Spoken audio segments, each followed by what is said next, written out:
What's up, patrons? This is Adi from Thedos International, and I'm back, and we have a special guest with us today. We have another Greek in the football space. I am here joined by Sophie Nicolaou from the Highbury squad. We're really excited to talk to her today. We've got some very, very fun stuff in store for you all.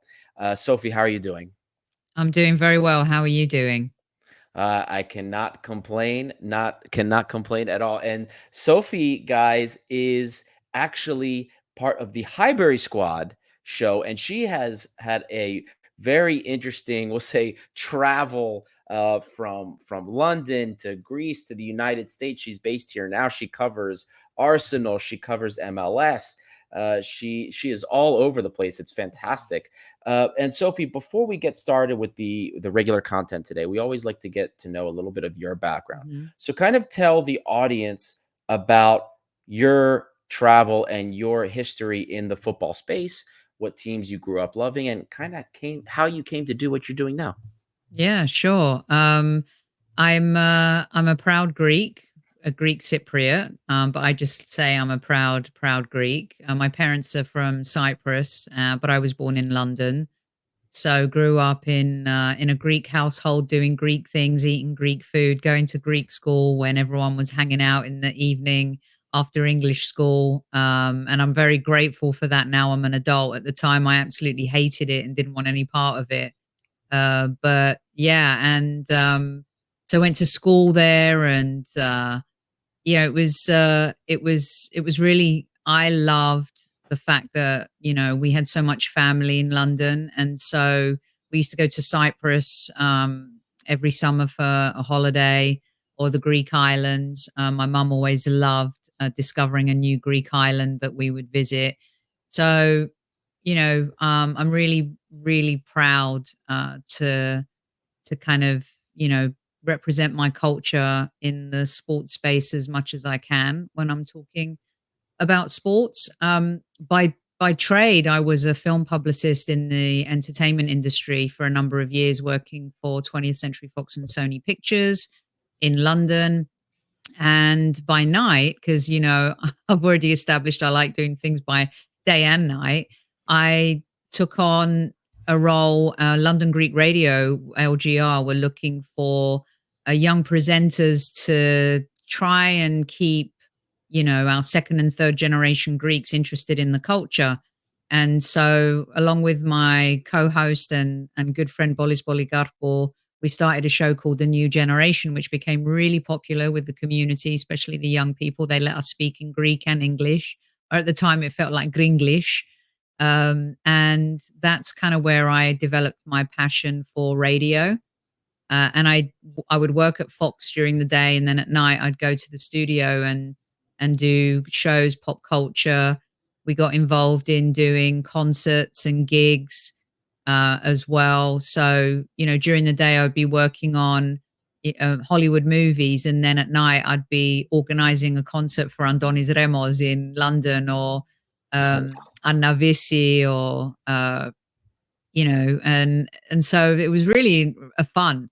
And then through that too, they let me start doing stuff on sports.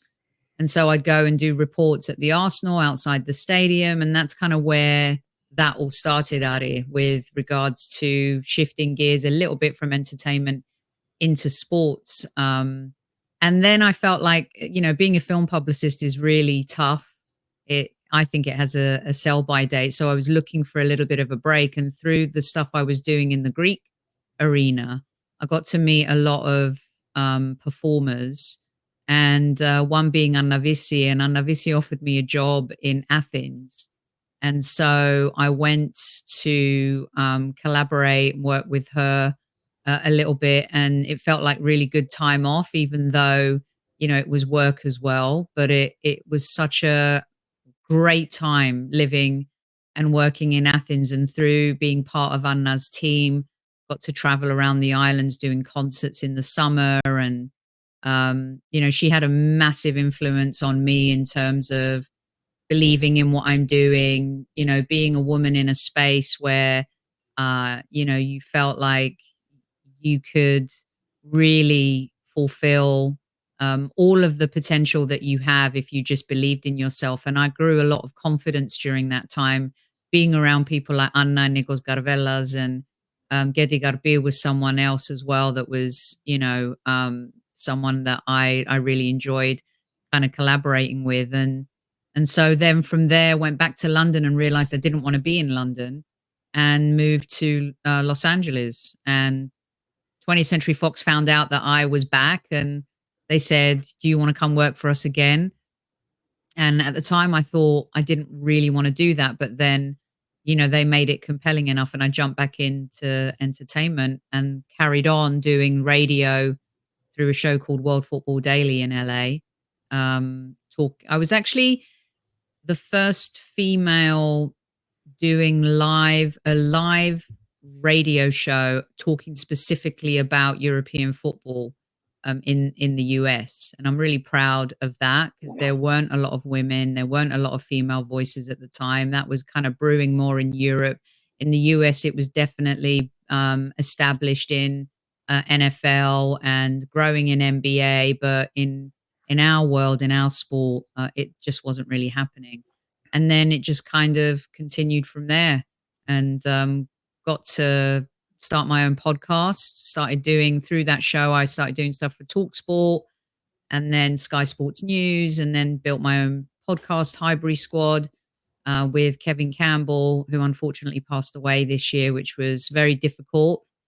And yeah, I kind of thought about whether or not I wanted to carry on doing the show, but he was insistent that I did. And so, in a nutshell, that's the journey and kind of where I am today, still doing the show, still doing stuff for Talksport and Sky Sports News and BBC Radio London, and BBC World Service. And I really love doing it.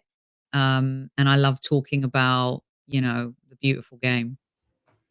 That's an incredible journey. I had no idea that you were one of the first or the first female voice in football, especially at a time when the sport wasn't exactly the most popular in this country. Mm, yeah. So I don't know if you and remember back then, Ari, but it was literally Fox Soccer Channel, yeah, that was it. and that was it. And you could barely, there was one game, Yep. and it was is it Jeremy St. Louis and Max Bretos, who's now the voice Yep. of LAFC, and it was, tap on your TV, make sure you get a clear picture type thing, and it's quite incredible to see how far the game's come here now. Yeah, I was talking to somebody ahead of the match that we have against the Rangers this week. I was talking to a Rangers show, and I was explaining to them how, like, when I was growing up, we only could see one or two teams. It was Manchester United were most of the games, and Mhm. I hated that everybody was Manchester United or it was Arsenal. So that's how I started to get a little bit of a connection to Arsenal because that's all I could watch. Anytime you would see games, it was them, and then here and there you would see like Real Madrid Yeah, or Barcelona, maybe pre-Messi, when it was yeah. Ronaldinho, Thierry Henry, those days. But you didn't get much. There was not as much variety as it No. is now. Like it's And exploded. and they weren't coming on the tours either. Now in the No, summer, fans have such huge choice here in the United States to see some of their favorite players and favorite teams, and back then they just weren't doing that. And it was tough. It was really tough in the early days. yeah, and when they did, it was usually they were coming to play against some of the MLS teams, and they would Mhm. destroy them. I remember I went to New York and I watched Barcelona play New York Red Bulls. And that was when Messi really kinda, like, first hit the scene. He was, Mhm. like, 18 years old at the time when we saw him, and I remember the Red Bulls were winning 2-0, and everyone's like, "Oh my god, how's this possible?" Even with Barcelona's bench. Then, of course, Messi comes on, Ronaldinho comes on, and it ended up being, like, 6-2 Barcelona by the end of it. So, it's just funny talking about that because people, especially a lot of our audience, doesn't really have a concept of like how the sport is still growing here, how Yeah. small it was before, and now how it's starting to finally take its place and start to really make waves, not just in terms of the reach, but in terms of like the TV rights revenues, the Mhm. huge deal from Apple that MLS got, which was miles away from anything it ever had in the past. So Yeah. the sport, you've literally been here and you've been talking about the show, one of the first women, and you've gotten to witness this firsthand kind of Yeah. as you've been going on. It's incredible. Yeah, it's really been quite a journey, and I'm really grateful because I often wonder if I lived in Europe, you grew up in the States, so you know the access to talent in the US when you're a reporter covering the game. You get to go in the locker room and talk to the players after. You have this access. Press conferences are a little bit different. The training. Sometimes it's you don't have to rely on a mix zone. They'll pull two or three players for you to talk to after training and stuff like that. So I would never have been able to kind of be face to face with David Beckham if I was in England talking about the sport. And one of my favorite players I ever covered was Zlatan. And the thought of kind of, he was a soundbite machine as well, Right. as you know. And, players like uh, David Villa and Andrea Pirlo and Frank Lampard was here for a while, Steven Gerrard. So those players too. And then I also remember I started covering the US women's national team around 2011 in the camp before the Olympic qualifiers for London in 2012. And I remember those camps would happen at LA Galaxy's home field in Los Angeles. And it was, cold January nights, raining, and there were probably 5 or 6 of us on the sideline, um, covering the team and waiting to talk to, Megan Rapinoe and Abby Wambach and Carly Lloyd and Alex Morgan and Christy Rampone and all these fantastic legacy players. And to see that as well kind of get to a point where you were lucky if you got a soundbite from Megan Rapinoe, you were lucky to get a one-on-one, just being part of that Olympic team coverage and then the World Cup that they subsequently won too. So just not just the men's game, but the women's side and covering that particular team during those years, you know, really was an absolute joy and something I cherish as much as I do with all of the opportunities that have come in men's football as well. So let me ask, because you spent time in different environments with football Mm. and you touched on it briefly, but can you kind of explain a little bit more your experience in the different environments? Now, obviously, when you were in Greece, for example, I know you were working with Anavisi, but did you got a chance to see maybe some of the environment, how it is around other things like football, and then, of course, in London and then the United States? Mhm. How, aside from the coverage of players, how are the cultures different around Yeah. football, in your opinion? Well, when I was in Greece, I would go to games purely as a fan, right? And it's funny because Anna's a Panathinaikos fan, Oh, I and didn't know that. yeah, like there's no doubt when she was doing a gig, she would always burst into the Panathinaike number, most nights and stuff. And for witnessing a Panathinaikos Olympiacos game, that's pure passion, right? It is unrelenting. One of the best derbies, I think, in all of football. And so from that point of view, I experienced it as a fan and I loved it. I mean, it was insane at times. Not to the point of like, oh, I'm worried if I'm safe here, but it's a little bit like, you know, Syria back in the day and Copa Libertadores games in South America. The passion is just unlike anything that you can witness. And the rivalry is truly intense. It's like Celtic Rangers style. I always felt like the rivalries in England, as crazy as they are and as passionate as they are, there are rivalries elsewhere in football that supersede it from an intensity point of view. Um, Covering the game in England, and I say this with respect, I feel like there's in in both areas, maybe in MLS and with covering the Premier League, if you're a certain level, certain journalist, there is always that kind of that elitist angle of journalism and media. And I think that's why I also enjoyed covering the women's game a lot because they needed people to help them get the word out. They needed the stories to be told. And so there was a much more openness to that. And to see how that's grown in England. And I think the Lionesses winning the Euros had a lot to do with that. To see the WSL flourish is great. But I've really loved covering Major League Soccer and seeing something because in England and in Europe, the history is just hundreds of years old. But here in the States, I think there's this newness and this excitement to seeing football go up and down. Um, I had the pleasure of interviewing the great Carlos Alberto in his ambassadorial role for the New York Cosmos, and just talking to him about football and his legacy in football and the history of football. But then hearing somebody like that talk about Messi and Neymar, and he never thought that Brazil would win that World Cup in Brazil that year. He felt like they were too immature. Those kinds of conversations, they wouldn't have happened had I not been in the spot to to cover MLS. And I'm eternally grateful for that and that environment.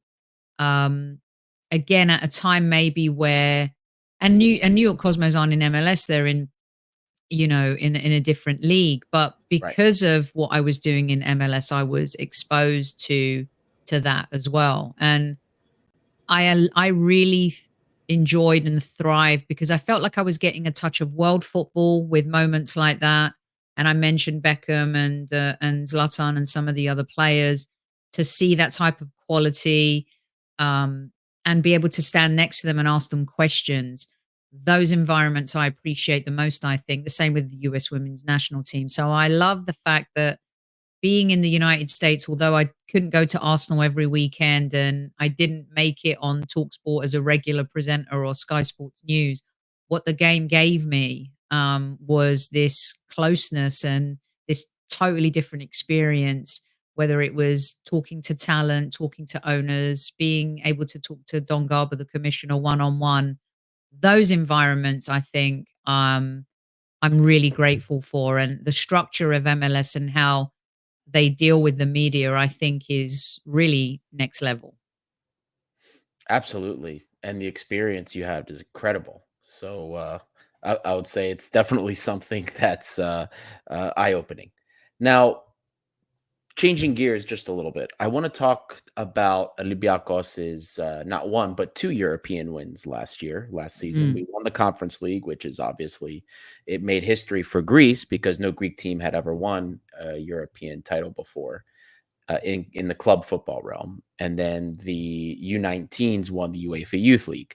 It's also the first time I think both of those tournament, or at least the amateur title, the U19s, and a pro title had been won by the same team. It had never been done before. So, with everything that you've seen covering covering football, at least witnessing football in three completely different environments, mm. in your opinion, how does that Conference League victory, given what you've seen, change things for Olympiacos? Do you see that it changes kind of like a status for Olympiacos in a way, or does it not change really anything? I think it changes everything. If people in England are going to rave about West Ham winning the European Conference, and we went on to sign our Arsenal Declan Rice after he lifted that trophy for Right. West Ham, and how they count that trophy and what that meant to West Ham United. I think for Greek football, I think Olympiacos had it was a seminal moment, not only for the fans and the club, but for Greek football, the respect factor that that brings. And at the end of the day, a trophy is a trophy, and it's a European trophy. And I thought that the fact that then the under-19s went on to win too said a lot about the structure, the architecture of the club. that this potentially isn't just a fluke. I mean, the football that Olympiacos played along the way, and beating Aston Villa, right, in the manner in which it was Aston Villa, Unai Emery, It was. who yeah, Yes. who has Yep. won the Europa League 4 times. His pedigree in Europe is probably one in modern day management, one of the best that there is. And to play the way they did against a Premier League team, to me, was another notch on the belt. So you've got the fact that they won the European Conference, number 1. Number 2, the under-19s, but then the manner in which and the teams that they beat along the way to get there, I thought was huge. And as a Greek person, I supported them all the way. I got really engaged in the games. I may be a bit too engaged, that Greek passion Yeah, of comes course. out and stuff. But and as an Arsenal fan, Olympiacos have kind of annoyed me in the past. uh, Yes. I was there that night in London where Tsimikas kind of destroyed that left side for us, and we lost. I can't remember if the result was 2-1, but it was in Mikel Arteta's first year as Arsenal manager after he had taken over from Emery. And the fans, I have videos. I just stood there taking videos of Olympiacos fans most of the night, and I still play them to this day. And when the memory comes up on my social media, I repost them because that type of passion and love for a club, no matter what, whether you're winning, whether you're losing, that says a lot about the fans as well. And we lost that night, and it was brutal, and it was during a really difficult time for Arsenal. So um, I grew to love Olympiacos after that, and I started kind of following a little bit more about what they were doing, and I think that the club's in an amazing place right now, and Greek football should be proud of Olympiacos. And I know that might be hard, and it's difficult to say because would Olympiacos fans be proud of Panathinaikos if they were doing the same thing? No, but I think you know where I'm coming from when I Right. say for Greek football that was huge. Yeah, a lot of people, well, the Patreon audience would understand, but a lot of people in the United States don't understand the tribalism, Yeah, and how bad it is in Greece in that respect. It's a yeah. completely different level, and in a way, kind of Olympiacos, I guess, is still irritating you for the Arsenal side because now Edu Gaspar is coming to the Marinakis football empire. He's going to be in a leading role there, so I'm sure that has also thrown things for a bit of a loop over there. I'm starting to think that guy's the devil. Diavolaki. Um, yeah, and here we go. Just when I was falling in love with Olympiacos, today the big news comes. But what does that say about him, right? Very convincing. And of course, there's a lot of different factors that have gone into that. Apparently, he's tripling Edu's wages. Yep. He's giving him the CEO role. And there's this talk of potentially a team starting in Brazil that Edu would be given, ownership to, I think. Expanding the cult the kind of ecosystem of his sports organizations and stuff. So I find it difficult to refuse if someone wants to pay me 3 times what I'm earning, as passionate as I am about something. You have to look at your future, you have to look at your family, what's best for you, and also when the ownership is at stake and you can build on that, I think it's very difficult to say no. Um, Yeah. Nottingham Forest right now are taking the Premier League by surprise. They're 3rd, turned it around. Whether or not they'll be there at the end of the season, probably not. However, he's proving that he's a serious sports owner and he's investing in his teams. And to steal Edu from Arsenal, that's a major coup because I was talking to Clive Palmer from Arsenal Vision podcast just now, and he's like, they only come after your good people. When you're Oh, headhunted, and he transformed Arsenal Football Club. We were in the mud. We were irrelevant. Winning FA Cups put band-aids on being a very poor Premier League team. finishing fourth, being in the Champions League, getting battered by Bayern Munich and Barcelona, and all those things became very painful. But in the Premier League, it's been 21 years now we're going since we haven't won it. And he came in and he totally gutted everything, had to pay out contracts, remove Aubameyang, support Arteta in removing Aubameyang, getting rid of Ozil, changing everything. When he went into the club, I spoke to Edu in the US last summer, and he said to me, and I think I can say this, but well, he's gone now, so he's going. But he said to me, he goes, I was so shocked by the complacency at the club, like this happiness to continually finish in the top four and qualify for the Champions League. And financially, that's great, right? And it helps the club. But when you've been part of an era of Arsenal and you're an invincible and part of that team too, your DNA is totally different. And that was something that he spoke of. And he said he found it very difficult to be part of that and he would never accept it. And he is, as well as Mikel Arteta and the people above them, they've been given the power by the Cronkies to change it. So I think that for you guys, you're in very, very good hands. I can't speak to, and you can educate me. I don't know what that hierarchy looks like, or Olympiacos or Nottingham Forest. All I know is that Nottingham Forest were in no man's land. They come up from the championship. They survive, and now they're building on that. And I don't know. And the same with Olympiacos, where that structure comes from for you to go on to win a European conference. But to add someone like Adu is massive for you guys. Yeah. No, it definitely is. And those comments actually that Adu had said regarding complacency, they are very similar to some comments that Marinaki said about Nottingham Forest when he took over. I Mm, believe it was his second year of ownership there before a couple years before they got promoted back to the Premier League, and he had done a whole piece in England about changing the mentality of the mhm, organization because people were, a draw, they were happy about a draw. Well, he comes from an environment at Olympiacos where no, draws are no good. It doesn't matter who you're playing. The expectation is you win every game. So he had talked about a lot of what needed to be done was to change the mentality. Draws are not good.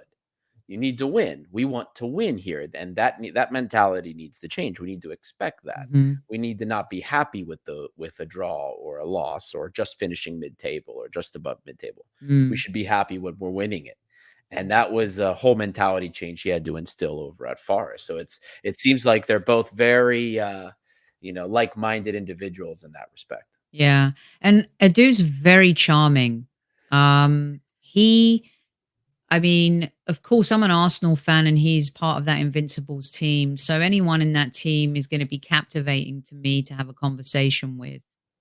But he comes across as a very worldly person who can connect at any level, and that charm is endearing. And if you're a player and you're thinking about playing for a particular team, he can sell you a vision, I think. And maybe it was easier to sell the vision at Arsenal because, Gilberto Silva, who was his Right. teammate, who I spoke to last summer, said he and Mikel Arteta are able to transmit something, this Arsenal DNA, this experience. And of course, they do it at a high level because he won the big stuff.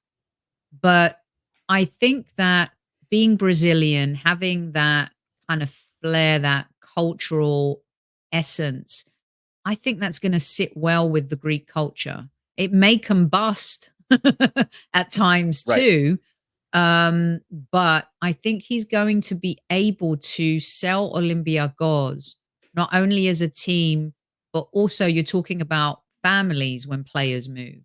The Right. lifestyle in Greece is awesome, right? It's a great place to live. And so I think when you combine not only his pedigree in football, but the worldliness that he brings, I think it's interesting. And knowing his ambition, he's a very ambitious guy, and I doesn't doesn't surprise me that he can see taking a Forest back to look, let's be honest, Forest have won a European Cup twice. Arsenal haven't done that. Olympiacos are a decorated team, but I think he sees the potential in them becoming so much more than they are.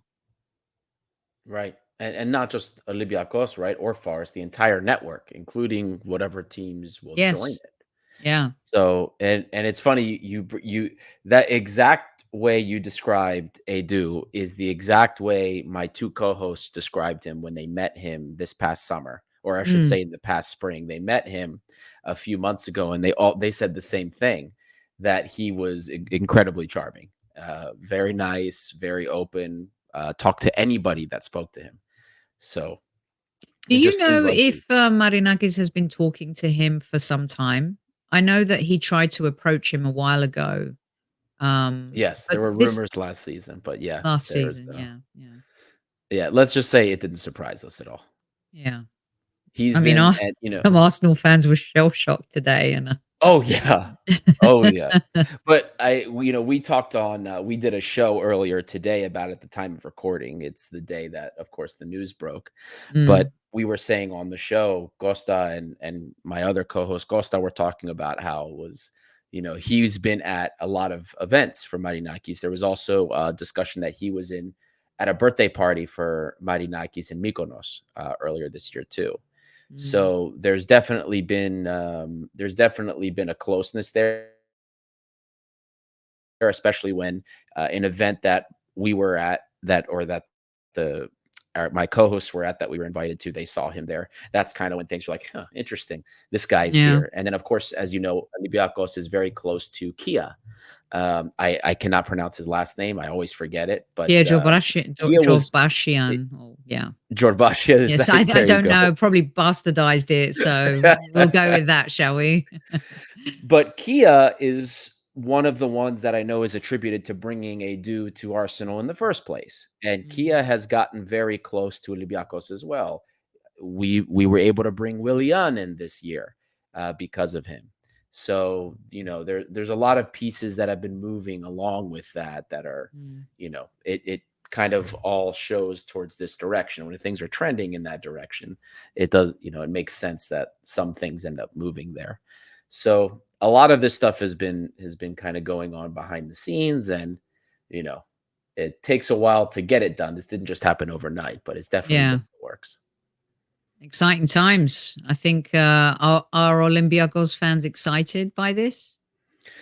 Anytime something happens with Forest, you have some fans that are excited by it, but then you have the others are like, "Oh, he only cares about Forest now. He doesn't care about Olympiacos." Mm.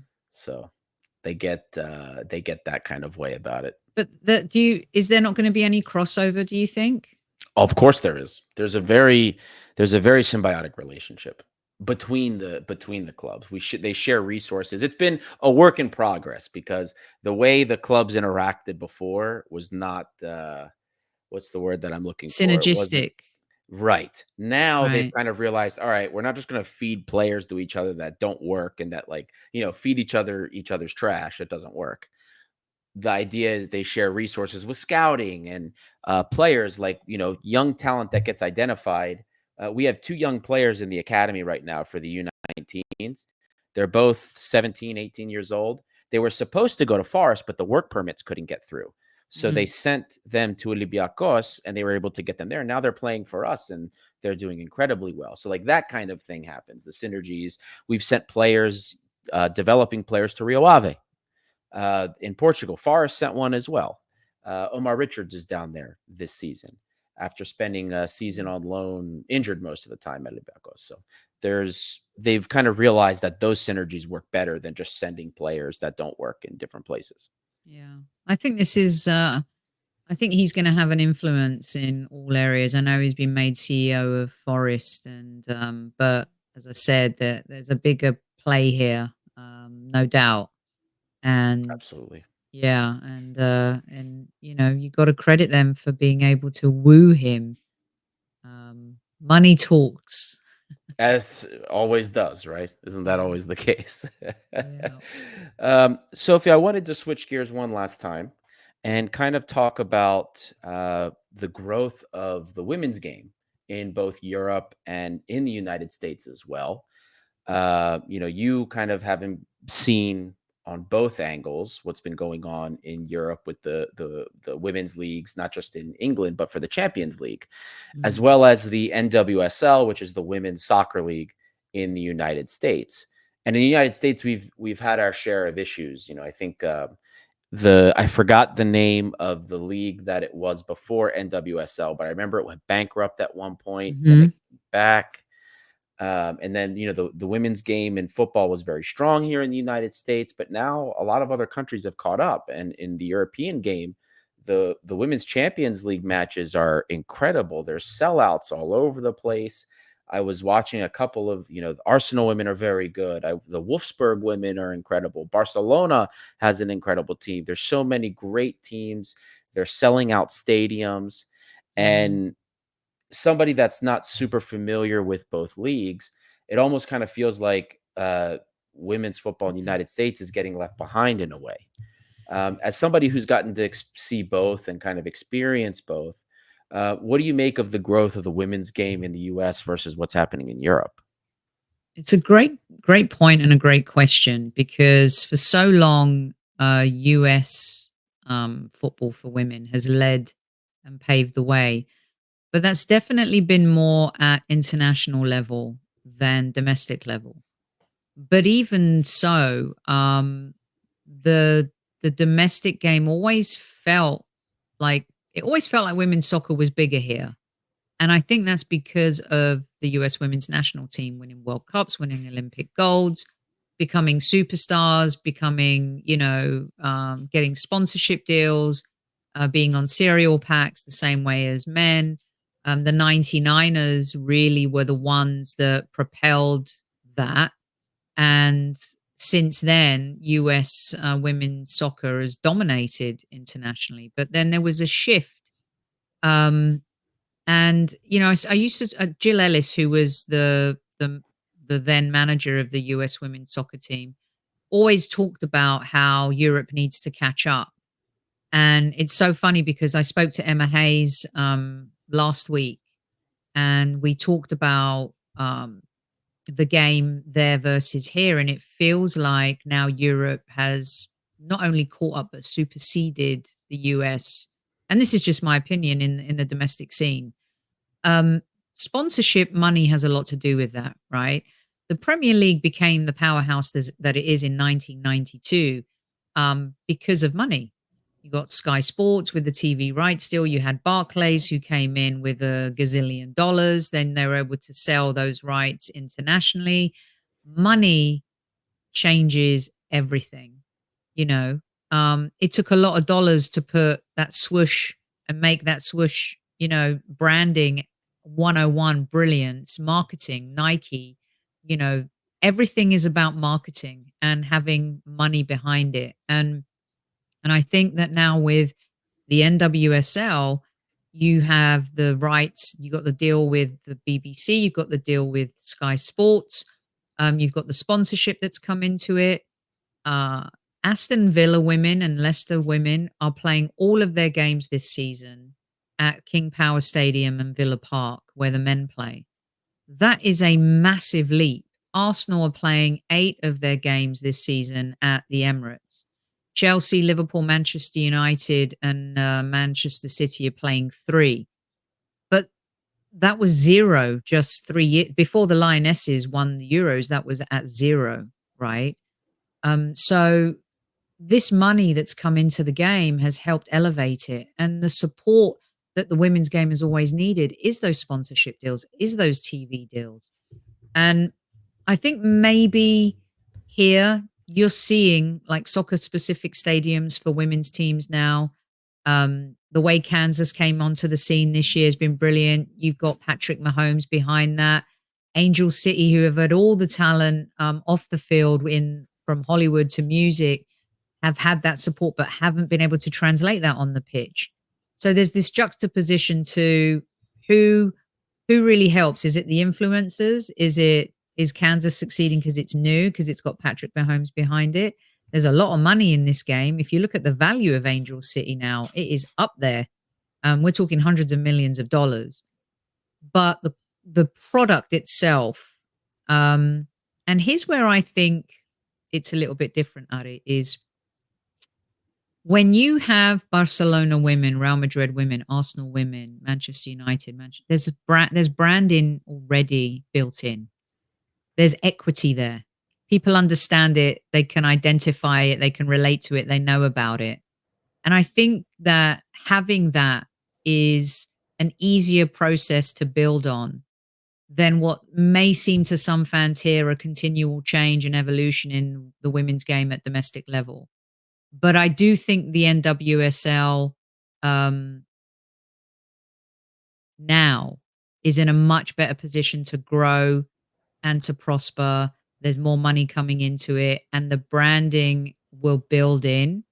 Um, and they've kept a lot of the stars here, which I think is very important for that growth. But when Angel City first started playing, that stadium was packed. It's not so packed now, but winning is part of that. Winning cures everything, and LA's a tough market. But if you go into some of these smaller markets, they really support their team. Um, so I think Europe is ahead right now at domestic level, and I also think at international level, the rest of the world has caught up to the US women's team as well. It sure seems like that, or at least every time I've been watching the U.S. women, they're not quite as dominant as I remember them because I've watched every international tournament of the U.S. women, and I remember, it just seemed like it wasn't just like, oh, are they going to win or how much? It felt like Mhm. we were dominant. Now it doesn't feel like we're as dominant as anymore. You know, That's uh, going to change with Emma Hayes in charge. Look, I hope so. she was in charge for 9 weeks and she won Olympic gold. Yes. She is cut from a different cloth. Um, an excellent coach, man manager. She understands people, culture, and I think there was a little bit of the US women's team got away from the football and a little bit too much into what was happening off the pitch. Yeah. And that turned off a portion of fans as well. Now, I'm not saying that's right or wrong, but being in that environment, that's what I could see. It became more about what was happening, whether it was endorsement deals, whether it was things that were distracting that were happening in our culture. And Emma Hayes has quickly, brought back the essence of what it means to be part of the US women's national team. And I think you'll see, I'm not saying they'll dominate because other teams have gotten better, but they are going to be a force again. Well, I look forward to seeing that. I know everyone's been glowing about Emma Hayes, so I'm definitely hoping for the best. 'Cause we do have we have very talented Oh, players yeah. on the team. Very talented. Yeah. To be playing better than at least we saw before Emma Hayes joined. We should have been playing much better. Oh, yeah. Um, And I mean, look at the American players who are up for a Ballon d'Or this year too, and there's ones that I think can transcend the sport, like Sophia Smith and Trinity right. Rodman and players like that who have that kind of edge to be stars outside of their sport. So I think it's an exciting time for the US women's national team. It is. And one final question, Sophie, before we wrap things up here. I ask this to a lot of guests because it kind of revolves around the European sports atmosphere, or I should say, the European sports ecology versus the West Coast here, right? Mm. North America, South America.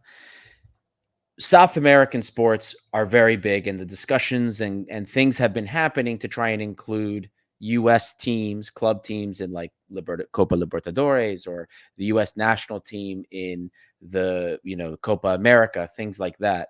Do you ever think that we could get to a place here in this hemisphere where we could create kind of like a Champions League of the Americas, something that could challenge Europe, or is that impossible? Mm. So outside of the CONCACAF, right? Right. That would include CONMEBOL and listen, I don't doubt that that could be on the cards in the future. Now, is that what they want the club World Cup to be? Because that's expanding, uh, and a lot of people have been resistant to that because, again, they've expanded it more football. Um, how are really people taking care of the players? I know they Right. earn a lot of money, but they're still being asked to do a lot, play a lot. I mean, after the Premier League season ended, Newcastle were on a plane 4 days later to go on a promotional game to a promotional game in Australia. There's a case of maybe too much football and not looking at player health, but the Club World Cup, I think, is what they want that to be. And early on they were struggling for sponsors. I'm sure that, it'll be just fine, especially since Fantino announced that Messi and Inter Miami would be part of that competition. It's hosted in the United States. The opening game is going to be in Miami, where Inter Miami play. So that's going to bring a lot of eyeballs and attraction to it. And the fact that they've got Messi to be part of it, probably his last major tournament, is a big deal. So I'm skeptical about the Champions League format and why they've turned to this type of format this year, because do they really want to try and lure fans in? And is this a beta test for the Super League again? So I love globalization because it gives people opportunity, but I also like history, and um, I love the fact that we're different cultures who come together through sports and through football. We don't all have to be the same all the time. And for me, I hope that this is as far as it goes. But that word money is going to come up again here, Ari. And unfortunately, if there's money to be made, they'll try anything. Um, in my opinion. Yeah. I will say this, I was really against the league phase, but now that we're kind of living it, Mm, um, I've kind of enjoyed it so far, especially playing a different team every week and not, you know, situations where you get stuck in a group of teams that you're going to struggle to beat all of them. yeah, It almost feels like Olympiacos has like a better chance, and no drop down from Champions League to Europa I League like is that very part. nice. Yeah, yeah. So I'm finding that I'm warming up. I'm warming up to it for now, at least.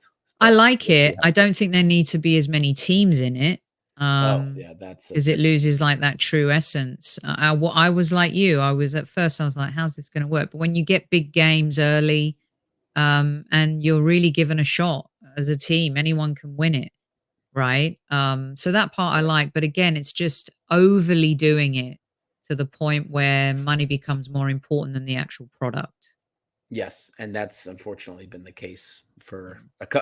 a few years now. It feels like so. Uh, but Sophie, thank you so much for joining. We At the end of our segments, we always do a quick fire round. Oh, And this is just very quick questions. It's about 5 questions, okay. and you get whatever first thing comes to your head. So, that's the idea. Okay. So, first one is, what's your favorite food?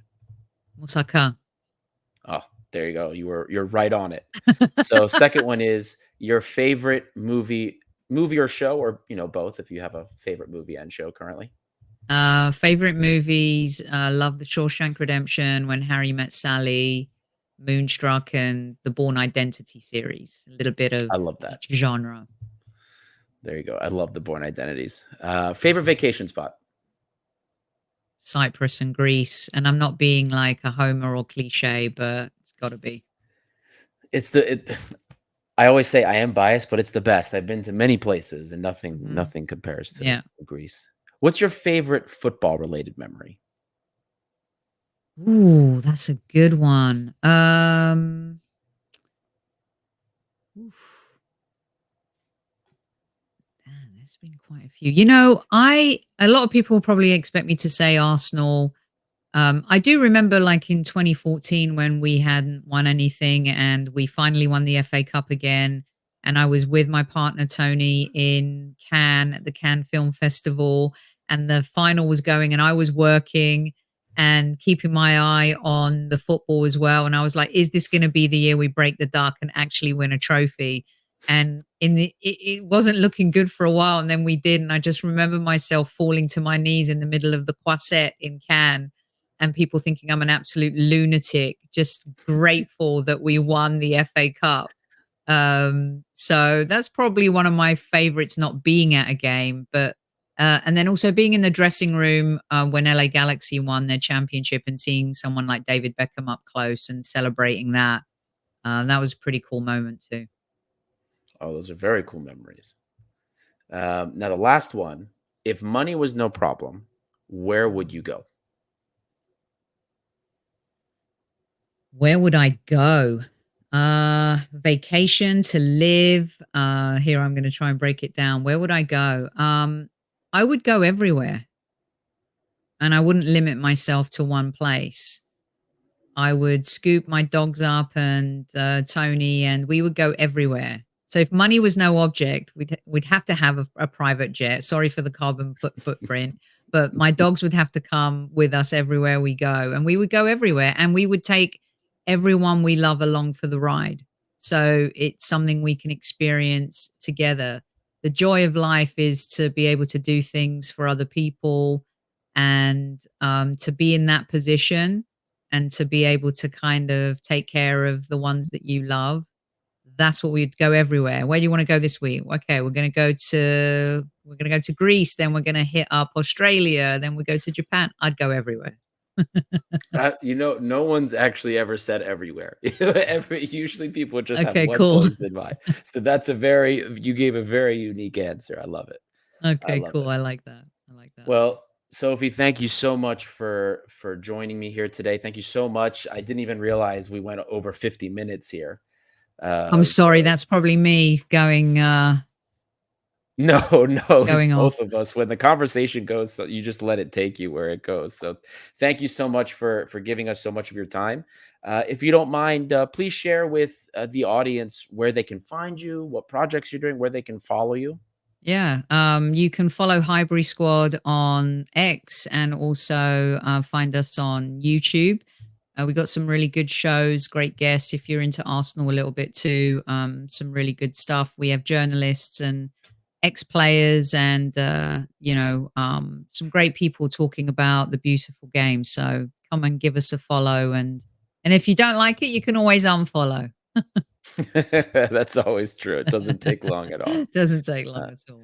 So thank you again so much for joining me, Sophie. It was a pleasure Aristo. to have you here. Guys, this is Adi again. Hope you guys enjoyed the latest Patreon interview series. This is Tidos International by the fans for the fans, and we'll see you all next time.